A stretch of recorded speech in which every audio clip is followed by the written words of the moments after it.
C'est une série concept qui part d'un principe simple, la Terre n'est plus habitable. On ne dit pas pourquoi au début, mais ça va se révéler au fur et à mesure des albums.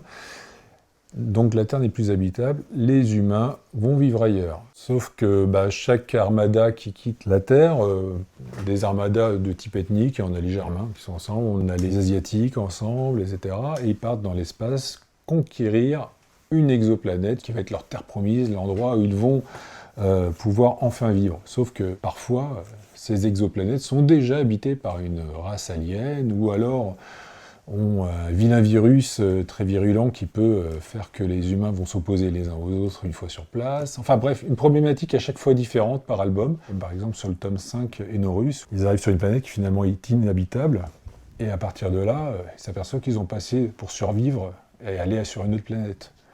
Et voilà, qu'une autre flotte passe pas loin, ils pourraient peut-être tout voler et pouvoir eux survivre. Donc en gros, c'est eux ou nous, quoi. Pour le coup, là, c'est les Canadiens contre les Coréens. Effectivement, ces questions se poseraient.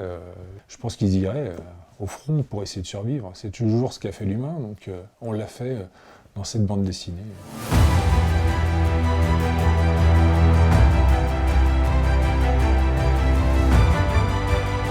Quand on monte une série concept, on fait en sorte aussi que visuellement les choses changent en fonction des albums. Donc, par exemple, pour la première, j'ai mis de la glace, donc c'est vrai que ça fait penser forcément à la planète Hoth dans Star Wars.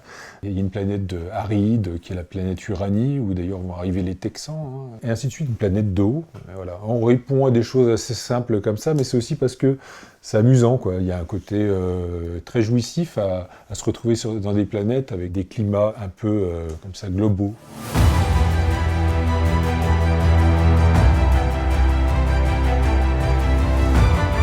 Cette série est très pessimiste par rapport à ce qu'est l'humain et l'humanité. Finalement, on a l'impression que c'est dans l'ADN de l'humain d'être un beau salaud. En fait, le paradoxe, c'est Nicolas comme moi, on n'a pas cherché à arriver à cette conclusion-là. Je pense qu'elle s'est imposée à nous, en fait. Et on est les premières victimes de cet état de fait que, effectivement, dans la conquête, on s'aperçoit que la plupart du temps, c'est l'humain l'enfoiré. Dans l'idée de conquête, il y a aussi l'idée de survie. C'est-à-dire, si t'as plus ta planète, qu'est-ce que tu fais, quoi. Malgré tout, on y voit une note positive quand même. Les héros sont pas tous des salauds dans Conquête. On a des héros qui sont bienveillants à l'égard des autres peuples. On a des héros qui veulent se battre contre les salopards de leur propre camp, etc. Donc c'est pas toujours si négatif que ça.